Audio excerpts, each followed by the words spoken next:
Screen sharing हो गया? Yes ma'am. ठीक है।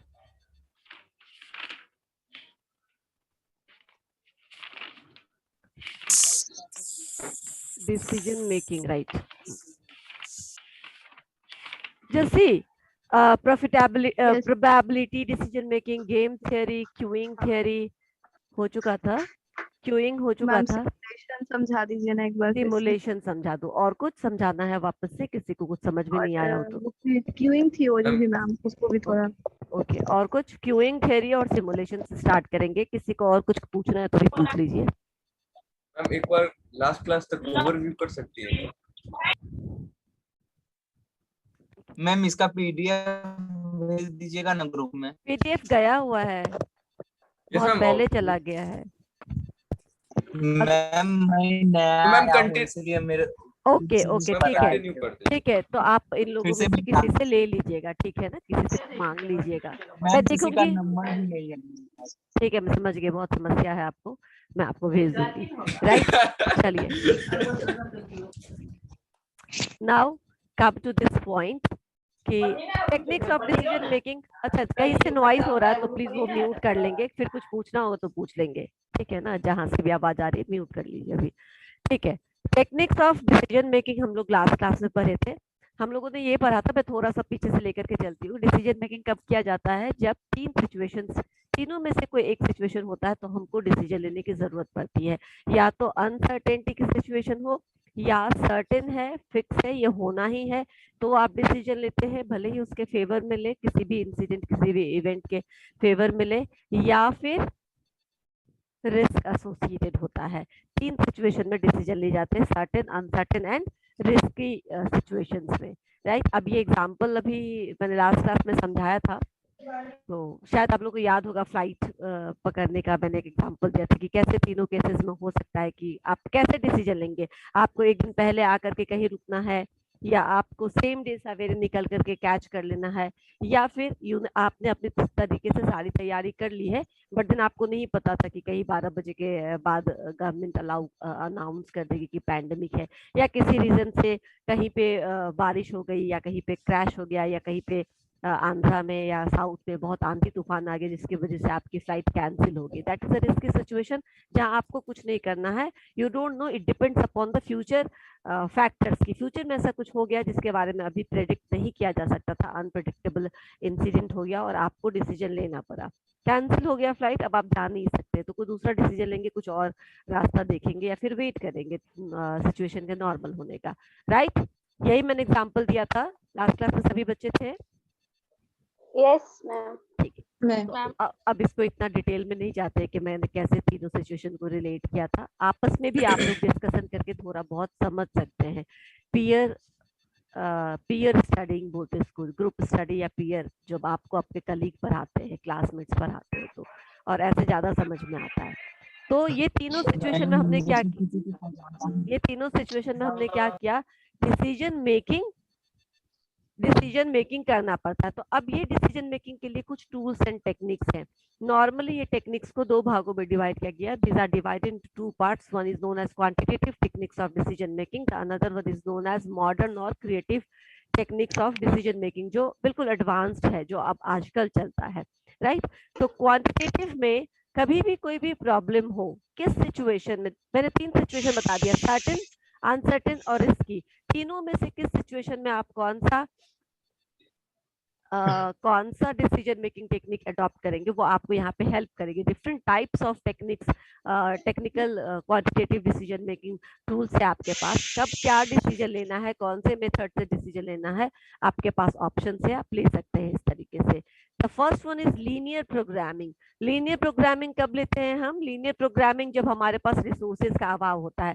जिन लोगों ने भी अपना स्विच ऑफ किया है वीडियो, मैं उनको अटेंडेंस में एब्सेंट मार्क कर दूंगी। राइट, मैं आप किसी को भी नहीं बोलूंगी कि आप अपना वीडियो ऑन रखिए, क्योंकि मैं स्क्रीनशॉट लेकर के मोबाइल में रख लूंगी and then I will mark absent.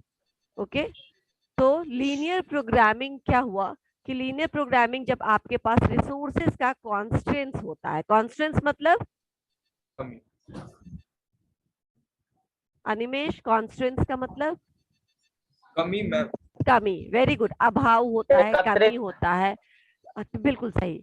तो जब आपके पास रिसोर्सेस कुछ भी हो सकता है, पहले दिन से मैं बता रही हूँ रिसोर्सेस क्या क्या है, जो भी यूज करके आप रॉ मटेरियल से फिनिश्ड गुड में, फिनिश्ड प्रोडक्ट में आप कन्वर्ट करते हैं, वही आपका रिसोर्सेज होता है उस काम के लिए।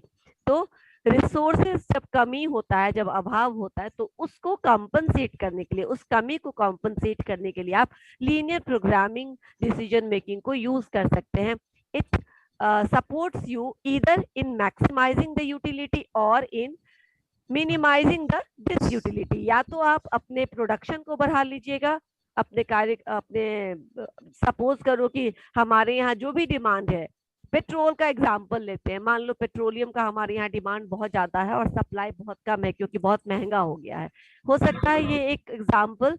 तो अभी क्या कर सकते हैं कि डिमांड को हम कैसे कंपनसेट करेंगे, या तो बहुत ज्यादा इंपोर्ट करके, बहुत ज्यादा मंगवा करके, गल्फ कंट्री से, खाड़ी देशों से बहुत ज्यादा पेट्रोल को आयात करा करके तब हम अपने देश के डिमांड को फुलफिल कर सकते हैं। या फिर एक और तरीका है, इतना पैसा नहीं है हमारे पास कि हम इतना ज्यादा मंगवा सके, तो हम मॉडरेट जो भी एक क्वांटिटी होगा उसको इंपोर्ट करेंगे, उसको इंपोर्ट करेंगे, सॉरी, मंगवाने को इंपोर्ट करना बोलते हैं, इंपोर्ट करेंगे, एंड देन बचा बचा कर खर्चा करेंगे, एक एक ड्रॉप की कीमत समझेंगे, ठीक है ना। कभी भी स्टार्ट करके किसी से बात नहीं करेंगे, स्विच ऑफ कर लेंगे जो भी हमारा है।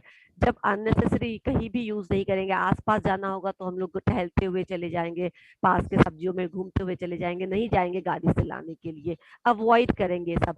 तो इस तरीके से, दोनों ही तरीके से, एक मॉडरेट क्वांटिटी को इंपोर्ट करा के और अपने खर्चे को कंट्रोल करके, दोनों तरीके से हम इस चीज को, डिमांड को फुलफिल कर पाएंगे।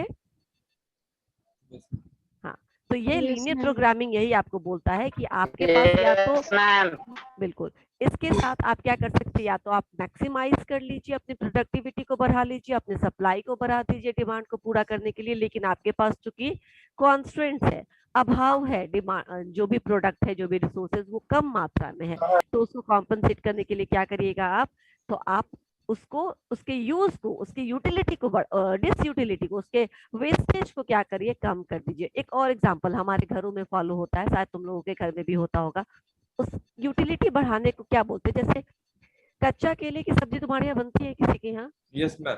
सबके यहाँ बनती है, ठीक है। तो Yes, नॉर्मली ma'am. कच्चे केले की सब्जी तो बनती है, तो ये केले की यूटिलिटी एक और x2 लिख दिया यहाँ पे, but this is x1, x1 minus 0. कैसे आवाज आ रही है, x-0, यू नो, ये मैथमेटिकल टर्म्स मुझे नहीं समझ में आती, प्लीज उस आवाज को बंद कर दो, ठीक है। Now I am saying what, कि सबके यहाँ बनते हैं कच्चे केले की सब्जी, तो एक यूटिलिटी हुआ कच्चे केले की कि आपने उसको सब्जी बना के खा लिया। लेकिन कहीं कहीं किसी घर में उसकी यूटिलिटी और ज्यादा बढ़ा दी जाती, कैसे, उसके छिलके का भुजिया बना करके, चटनी बना करके, कद्दू है उसका सब्जी बना लीजिए, उसके छिलके का आप भुजिया बना सकते हैं। तो क्या हुआ, इसकी यूटिलिटी बढ़ा दी गई, हमने छिलके को भी यूज कर लिया और जो सब्जी वाला पार्ट है वो तो यूज कर ही लेते हैं। तो इसका मतलब आप क्या कर रहे हैं, उस रिसोर्सेज मैक्सिमम यूज कर और उस रिसोर्सेज को जितने तरीके से यूज किया जा सकता है सब तरीके से यूज कर रहे हैं। अभाव को कहीं ना कहीं आप कॉम्पनसेट करने की कोशिश कर रहे हैं, राइट। जितना कॉन्स्टेंट है उससे, एक ही सब्जी आज घर में केला ही है तो उससे भी दो तरीके का चटनी भी सब्जी बना आपने लिया, बना सब्जी। लिया, राइट, हो गया, सूखा भी बन गया और आपका सब्जी भी बन गया। तो ये लीनियर प्रोग्रामिंग यही सिखाता है आपको कि जो कम चीजें हैं, हाँ, और ये डिसीजन तभी लेंगे जब सर्टेन रहेंगे हम कि ये डिसीजन लेने से हम इस चीज को फुलफिल कर सकते हैं। यानी यहाँ पे 3 चीजें याद रखो, linear programming is used when resources are scarce, when there are limitations of resources। दूसरा है, या तो ये मैक्सिमाइज करेगा आपकी यूटिलिटी को, या फिर ये मिनिमाइज करेगा वेस्टेज को, डिस यूटिलिटी को, और तीसरा जो कंडीशन है वो सर्टेन रहेगा, फिक्स रहेगा। आपको पता है कि ये सब करने के बाद हमारे फेवर में बातें जाएंगी, सर्टेन सिचुएशन है, राइट। आप ऑलरेडी आकर के अपने फ्रेंड के यहाँ रुके हुए हैं और दूसरे दिन आप एरोप्लेन कैच कर लेंगे, ठीक है ना, अपना फ्लाइट ले लेंगे, छूटेगा नहीं, मिस नहीं होगा, इतना श्योर है, 98% श्योर है, 95% श्योर है, यानी फिक्स है, सर्टेन है, अनलेस एंड अनटिल कोई ऐसा नेचुरल कैलेमिटी नहीं आता है, यू आर ऑलमोस्ट सिक्योर। तो हम लेते हैं कौन सा डिसीजन, लीनियर प्रोग्रामिंग को यूज करते हैं। नेक्स्ट है probability decision making. Probability decision making simple है, कितना चांसेस है, ठीक है ना। चांसेस कभी कभी ज्यादा आपके फेवर में हो सकता है, कभी कभी आपके फेवर में कम हो सकता है, आपके अपोनेंट के फेवर में ज्यादा हो सकता है।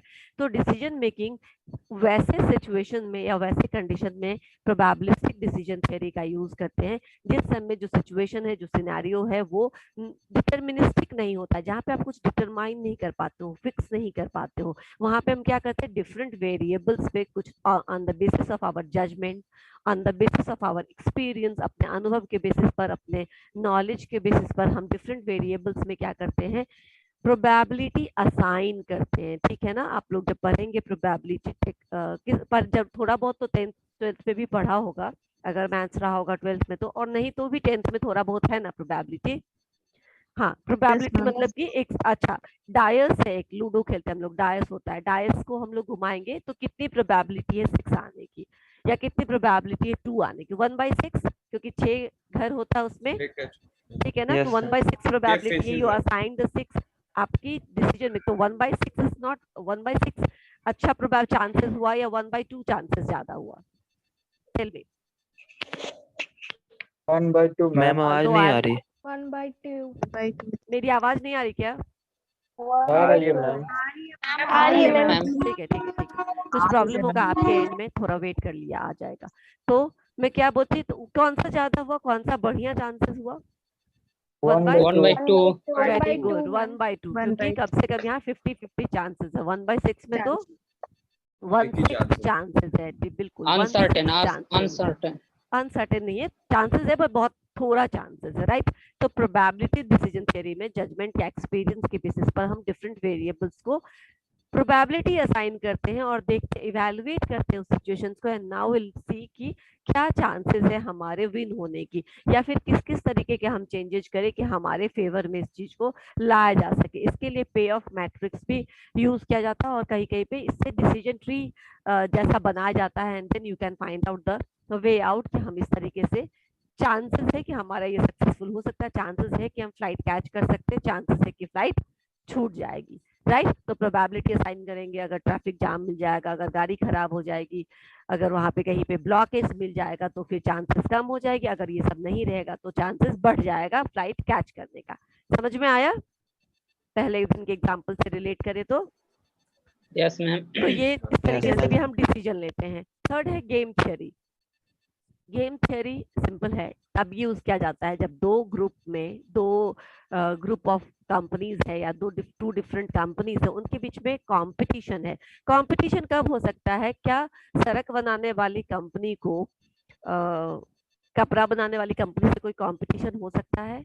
नो मैम, जब तक सेम No, इंडस्ट्री ma'am. में लाइन नहीं No, करेंगे ma'am. नहीं नो हो नो सकता। नो तो कंपटीशन होता अपने ही दोस्तों में होती है, ठीक है ना, दोस्तों में ही होती है कंपटीशन। बीबीएम के स्टूडेंट का कंपटीशन बीबीएम के स्टूडेंट से ही होगा, BCA से नहीं। बीबीएम के स्टूडेंट का कंपटीशन बीसीए में नहीं होगा, इसलिए दोस्तों से संभल के, ठीक है ना, दोस्तों से थोड़ा बच के। Yes, कई बार ma'am. बच्चे दोस्तों के भरोसे रह जाते हैं कि 4 क्वेश्चन मैं याद कर लेता हूँ, 2 तुम याद कर लो और साथ मिल करके लिख लेंगे। पता चला एग्जाम के दिन में वो तो 6 पूरा याद करके आया था, आप उसके भरोसे रह गए, आपको 2 छूट गया, राइट। तो बहुत जरूरी है कि ऐसे दोस्तों से सावधान रहिए।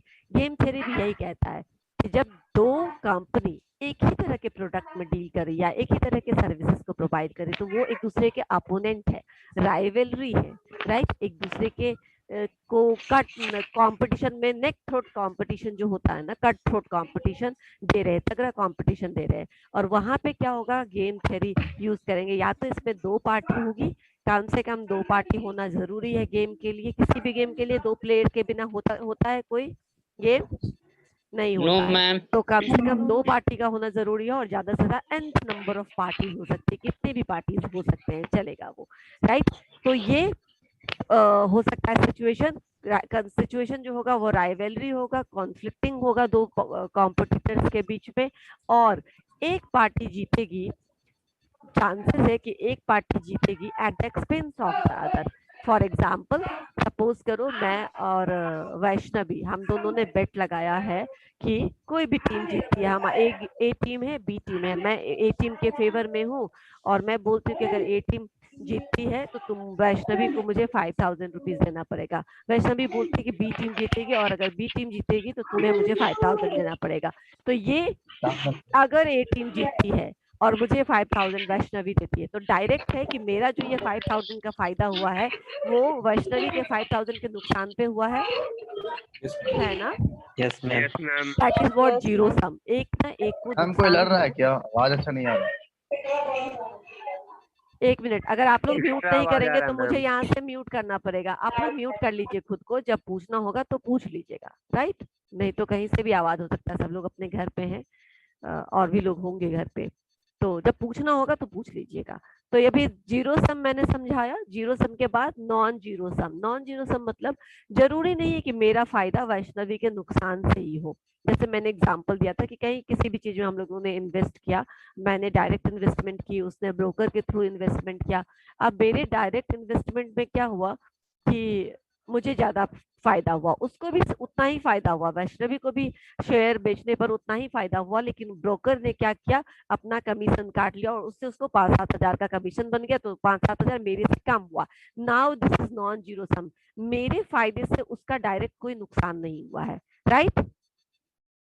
दूसरे सिचुएशन में ये गेम थ्योरी कहते हैं। गेम थ्योरी में मैट्रिक्स दिया रहता है, टेबल दिया रहता है, और जो जैसे जो नंबर आपका आएगा वो उस टेबल में कहाँ पे फॉल करता है, ये देखने के बाद आप डिसाइड कर सकते हैं कि ये चीज को, इस प्लान को एग्जीक्यूट करना ठीक है या नहीं है।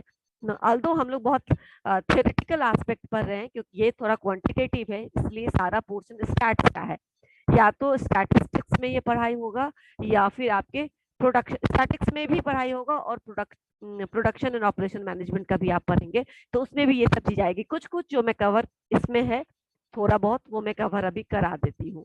तो ये समझ में आया गेम थ्योरी किस सिचुएशन में होगा, जब राइवलरी होगी, जब 2 या 2 से अधिक पार्टीज होंगे, और क्या होगा, या तो ये जीरो सम कंडीशन होगा या ये नॉन जीरो सम कंडीशन। इतना याद रहेगा, ठीक है? अब आते क्यूइंग थ्योरी पे वैष्णवी। क्यूइंग थ्योरी, क्यू मतलब होता है लाइंस। जब भी कुछ लाइन में लगी होती है, सपोज करो हमने कुछ ऑर्डर किया है, ठीक है ना, हमारा कुछ बाहर के जापान से कुछ आने वाला है, ठीक है ना, तो हम उस सामान का वेट कर रहे हैं, तो ये जो क्यू में है हमारा सामान, वहां से हम उसको, वो उन लोग, उस कंट्री ने, जापान की कंपनी ने ऑलरेडी एक्सपोर्ट कर दिया है इंडिया, अब वो आ रही है, लेकिन स्टिल हम इंतजार कर रहे हैं। तो ये वेटिंग टाइम होता है ना, जब तक क्यू में रहता है, आपका सामान क्यू में रहे, आपका ऑर्डर क्यू में रहे। ऑर्डर कैसे क्यू में रहता है? होटल्स में कभी कभी देखते होगे, खासकर छुट्टियों के दिन में, पटना में तो नहीं शायद नजर आता होगा ज्यादा, या पटना में भी किसी किसी खास होटल में होता होगा, पर बाहर जाओगे तो छुट्टियों के दिन में लोग सभी चले जाते हैं रेस्टोरेंट खाने के लिए, तो रेस्टोरेंट में भी बहुत हाउसफुल चल रहा होता है, तो कई बार आपको नंबर लगाना होता है। नंबर लगा के कुछ कुछ फेमस रेस्टोरेंट में तो वेट करना पड़ता है, आप अपना नंबर लगा लीजिए, वो बाहर काउंटर पे ही वो नोट कर लेगा, और जब आपका टर्न आएगा तो आपको बुलाएगा, राइट? तो वो क्यों क्या हुआ, जब आपका टर्न, मान लो बहुत रश है तो आपको टाइम बहुत लेट से आ सकता है, हो सकता है आप मूड चेंज करके घर चले जाए या किसी और जगह जाके खा ले, कि इतना भीड़ में कौन इतना वेट करेगा, हो सकता है ये भी। अब इसी क्यूइंग थ्योरी यही होता है। पब्लिक ट्रांसपोर्ट की बात कर ले, रेलवे की बात कर ले, रेलवे रिजर्वेशन में तुम लोग देखते होगे कि छठ के टाइम में जब भी बाहर से लोगों को आना होता है तो कितनी लंबी लंबी, अगर कोई भी रह रहे होंगे बाहर, कभी बाहर गए होंगे यहाँ से, पटना से बाहर, तो देखा होगा आप लोगों ने कि कितनी लंबी लंबी कतारें होती है। तो ये जो लंबी लंबी कतारें हैं वो क्या है, वो इंतजार में, आदमी अपने टिकट और अपने रिजर्वेशन के इंतजार में। उसी तरह हॉस्पिटल्स में होता है, एम्स में आपको नंबर लगाना है किसी पेशेंट के लिए, या सफदरजंग में लगाना, तो it takes a lot of time, right? उसी तरह प्रोडक्शन में कहा, तो इस होटल्स में कहा, हॉस्पिटल्स में कहा, बैंकिंग सेक्टर में भी कभी कभी होता है, जब बहुत ज्यादा छुट्टियां हो जाए उसके बाद बैंक खुलती है तो बहुत लंबी लंबी कतारें लगी होती है। अब तो थोड़ा कम भी होता है, क्योंकि सबके मोबाइल में एक तरीके का बैंकिंग फैसिलिटी आ गया है, नहीं तो इससे ज्यादा होता था पहले।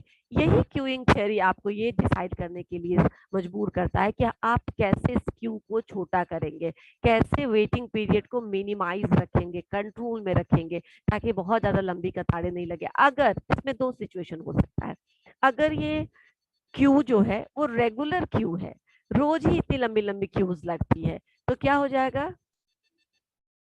हो रहा है, अगर रोज ही इतनी लंबी लंबी क्यूज लगती है तो कोरोना हो जाएगा। कम जाएंगे। नो, कोरोना नहीं हो जाएगा। रोज ही लंबी लंबी क्यू लगती है मतलब ये रेगुलर प्रॉब्लम है, यहाँ पे स्टाफ कम है, इस स्टेशन पे स्टाफ कम है, इस बैंक में लोग कम है, क्योंकि अगर रेगुलर इतना रश है कस्टमर का, इतना इनफ्लो है कस्टमर का आपके यहाँ, तो आपको कुछ परमानेंट इंतजाम करना पड़ेगा। तो क्या करना पड़ेगा, फैसिलिटीज बढ़ाना पड़ेगा, नंबर ऑफ काउंटर्स बढ़ानी पड़ेगी। नंबर ऑफ काउंटर्स बढ़ाने से इन्वेस्टमेंट आपका बढ़ेगा, राइट। 2-3 लोगों को Yes, ज्यादा ma'am. सैलरी देनी पड़ेगी, तो इंफ्रास्ट्रक्चर पे आपको खर्चा करना पड़ेगा। ये एक सिचुएशन है, लेकिन ये सिचुएशन है तो भी कंट्रोल किया जा सकता है फैसिलिटीज को बढ़ा के, ठीक है ना, ऑप्टिमाइज करके। लेकिन ये जो प्रॉब्लम है क्यूइंग का प्रॉब्लम, वो कभी कभी होता है, ठीक है ना। मान लो कई जगह अगर रेगुलर है तो हमने क्या किया, स्टाफ को बढ़ा दिया, फैसिलिटी को बढ़ा दिया और उस प्रॉब्लम को सॉल्व कर दिया, खर्चा हुआ लेकिन प्रॉब्लम सॉर्ट आउट हो गया। लेकिन कभी कभी क्या होता है, ये रेगुलर नहीं है, ठीक है ना। छठ के टाइम में ऐसा रश हो जाता है, छठ से पहले 1 महीना पहले इतना लंबा चौड़ा लाइन लगने लगता है रिजर्वेशन के लिए कि हमारे पास टिकट कम पड़ जाते हैं, पैसेंजर ज्यादा बढ़ जाते हैं होली के बैंक्स में। टाइम पे होता है। बिल्कुल हाँ, छठ ज्यादा है, होली से भी ज्यादा है, तुम समझ नहीं Yes, रहे ma'am. हो। छठ के छठ टाइम पे कभी छठ देखना ज्यादा है। दिल्ली बॉम्बे के रेलवे स्टेशन पे जाकर के, लगेगा कि हनुमान जी का पूछे कहाँ खत्म हो रहा है, दिखेगा नहीं तुम्हें, ठीक है ना।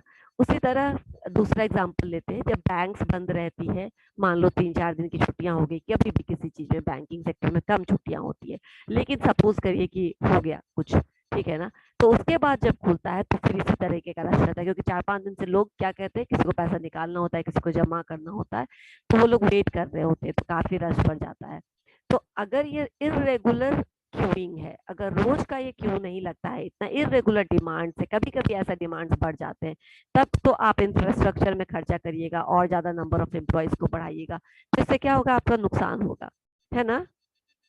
साल भर उनको ज्यादा पैसा, महीने का पैसा देना पड़ेगा सिर्फ 10 दिन के 12 दिन के काम के लिए। तो अभी आप क्या कर सकते हो, आप कुछ इंटरनल इंतजाम कर सकते हैं, यानी कि जो किसी दूसरे डिपार्टमेंट के लोग हैं उनको 4-5 दिन के लिए, जिनका इजी गोइंग है, बहुत ज्यादा दिन के ऊपर रश नहीं है या प्रेशर नहीं है काम का, उनको आप क्या कर सकते हैं, बोल सकते हैं कि 3-4 दिन वहां जाकर के हैंडल कर दो, कैशियर को हेल्प कर दो, सपोर्ट कर दो, ठीक है ना। 2 पेमेंट काउंटर आप टेम्पररी 2-3 दिन के लिए बना देंगे, ये हो सकता है।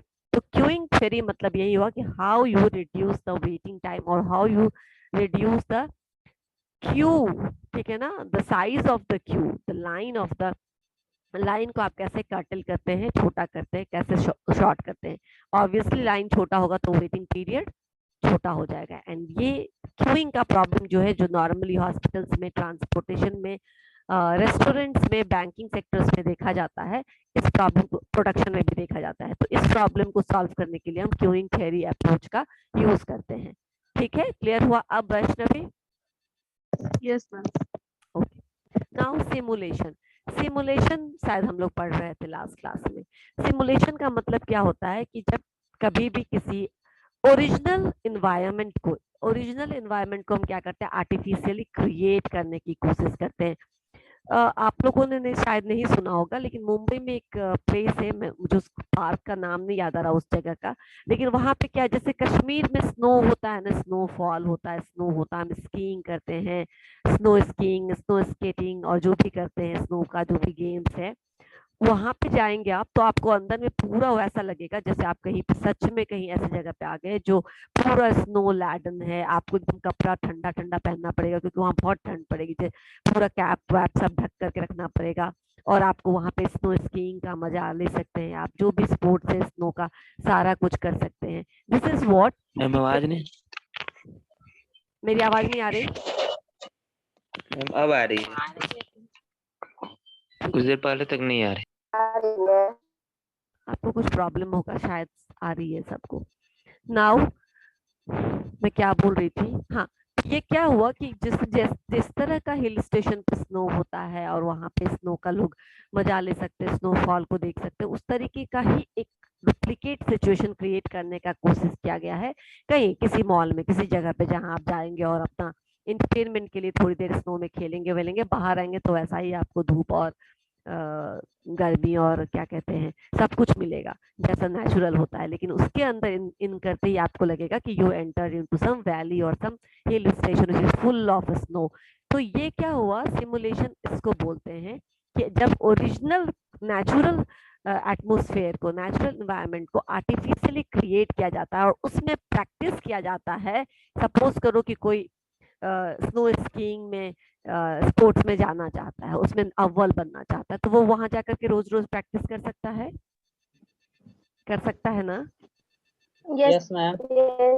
अब इसी तरह एविएशंस वगैरह में भी इसको यूज किया जाता है कि पायलट्स को एकदम वैसा ही एक माहौल दे दिया जाता है कि सपोज करो कि तुम कहीं पे, वो एक्चुअल उड़ान नहीं होती है, वो किसी पैसेंजर को लेके नहीं उड़ रहा होता है, पर उसको एक प्रैक्टिस कराने के लिए ऐसा दिया जाता है, एक वैसा ही कृत्रिम, ठीक है ना, आर्टिफिशियल एक नेचुरल सेटिंग क्रिएट किया जाता है जहाँ पे उनके पास बादल है, पहाड़ी है, अचानक से कोई चिड़िया आ गई, घर है ऊंचे ऊंचे, और यहाँ पे आप प्रैक्टिस करिए, ठीक है ना, सो दैट आपको कॉन्फिडेंस आएगा, तो आप ओरिजिनल उड़ान भी भर पाइएगा। तो सिमुलेशन बोलते हैं कि आर्टिफिशियल सेटिंग को क्रिएट करना एकदम नेचुरल सेटिंग की तरह, ठीक है ना, उसको डुप्लीकेट कर देना, वैसा ही बना देना, और उस एनवायरनमेंट में क्या करना, प्रैक्टिस करना, सो दैट एक्चुअल प्रॉब्लम जब आप फेस करिएगा तो आपके पास अपना फर्स्ट हैंड एक्सपीरियंस रहेगा कि मैंने इसको कैसे सॉर्ट आउट किया था जब मैं प्रैक्टिस कर रहा था। तब समझ में आई? तो सिमुलेशन मेथड भी डिसीजन मेकिंग में यूज किया जाता है। Yes, ma'am. Clear? Clear? Yes, ma'am. ठीक है। Yes, ma'am. अभी हम लोग अटेंडेंस बना लेते हैं और उसके बाद मैं नेटवर्किंग टेक्निक है वो कवर करूंगी, क्योंकि फिर अटेंडेंस अगर छूट गया तो प्रॉब्लम हो जाएगी।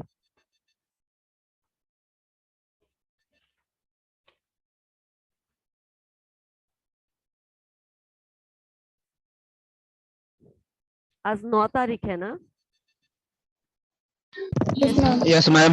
Yes ma'am. ओके, सुनिए एक मिनट, आप लोगों से कुछ बात भी करनी थी कि अब हमारा सिलेबस खत्म हो रहा है, इसमें शायद कम्युनिकेशन भी आप लोगों को पढ़ना है, तो we are done with everything, communication बचा हुआ है, जब ये खत्म हो जाएगा डिसीजन मेकिंग तो हम लोग कम्युनिकेशन शुरू करेंगे।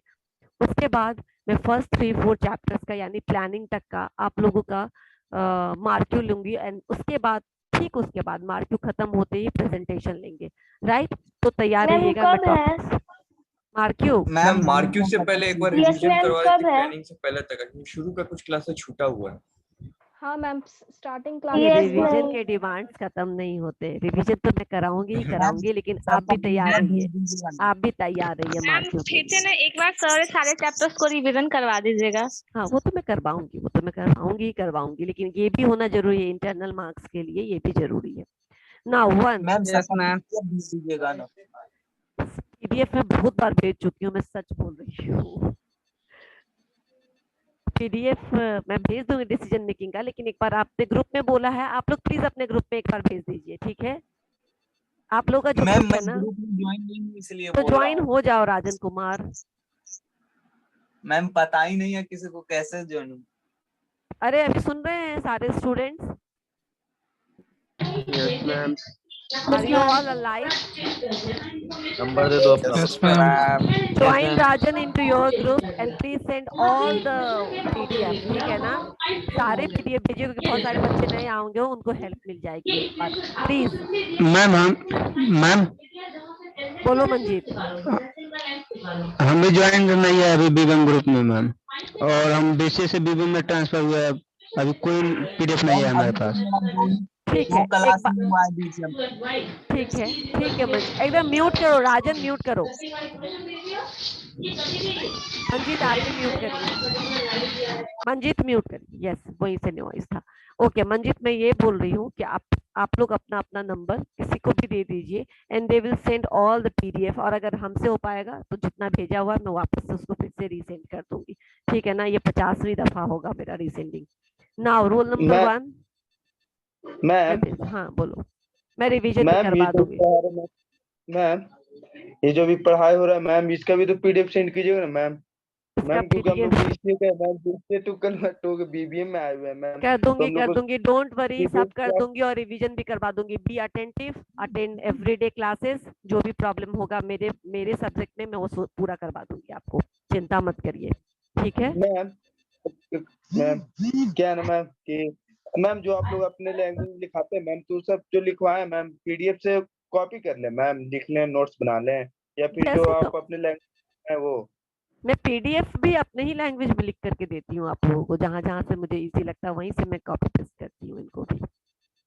ओके मैम, ठीक है ना? आपके बुक्स को नहीं है मैम मेरे पास, हम लोग मेरे भेज पास दूंगी, ठीक है चला जाएगा। 1 2, 3, 4, 5, 6, Present, 7, ma'am. 6, प्रेजेंट मैम 8, 9, 7 हो गया मैम Yes, ma'am. 10, Ma'am, 6 हो गया. 10, 11, 12, 13, 14, ma'am. okay, 14,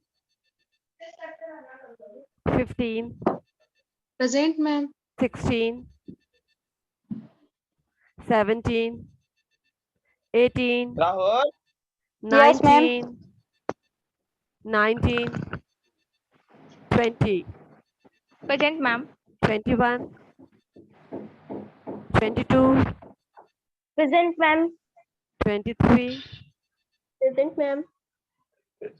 24, 25, 26, Present, ma'am.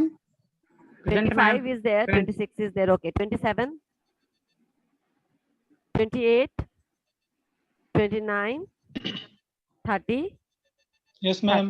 31, yes ma'am 32,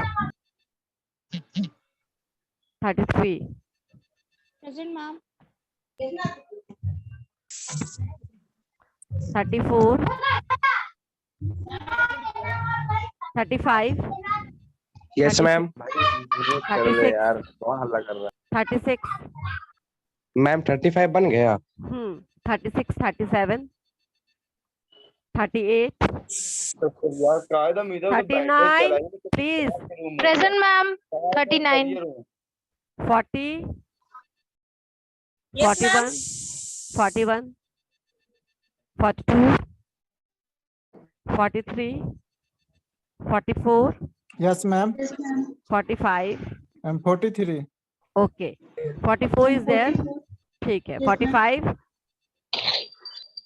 46, Ma'am, 43 बोल रहे हैं. हो गया 46, मैम 45 इसके आगे 45 हो गया, 46 है क्या? नहीं, 47, 48, yes ma'am ma'am 48. Okay, 49, ma'am 48 हो गया. हाँ हाँ, मैं रुक रुक के बोल रही हूँ, बस आप यस बोलिए, ठीक है ना? मैं बहुत रुक रुक कर बोल रही हूँ, तो जो यस बोलिएगा मैं समझ जाऊंगी ये कौन सा नंबर है. 49, 50, yes ma'am 51, Present, ma'am. 52, 53, Yes, ma'am. Yes ma'am okay, 54, Yes, ma'am. 55, Present, ma'am. 56, Present, ma'am. 57, present ma'am 58, 59, yes ma'am 60, 61, Yes, ma'am. 62, Present, ma'am. 63, present ma'am 64, Present, ma'am.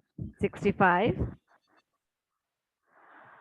66, 66, no, 67, ये डिस्टेंस आपको मिल गया, ये डिस्टेंस मिल गया.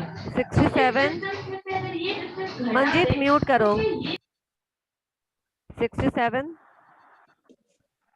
68, 69, 70, 71, 72, 73, okay, 73, yes ma'am हो गया, बंद कर लो.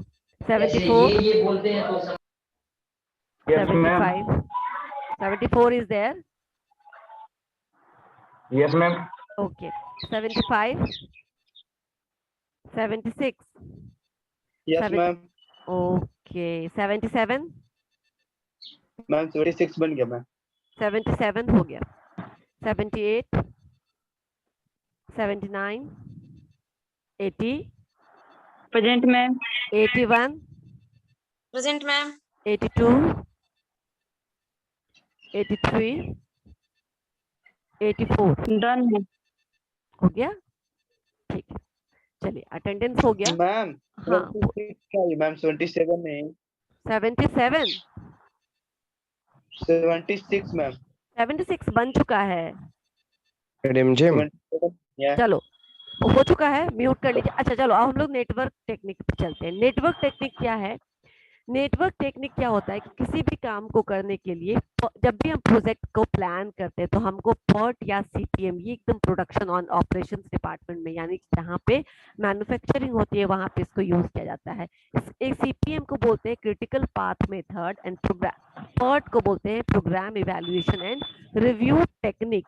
ये यूजफुल कब होता है? जब हम किसी प्रोजेक्ट को प्लान और कंट्रोल करना होता है तो हम PERT CPM एक डायग्रामेटिक रिप्रेजेंटेशन बनाते हैं।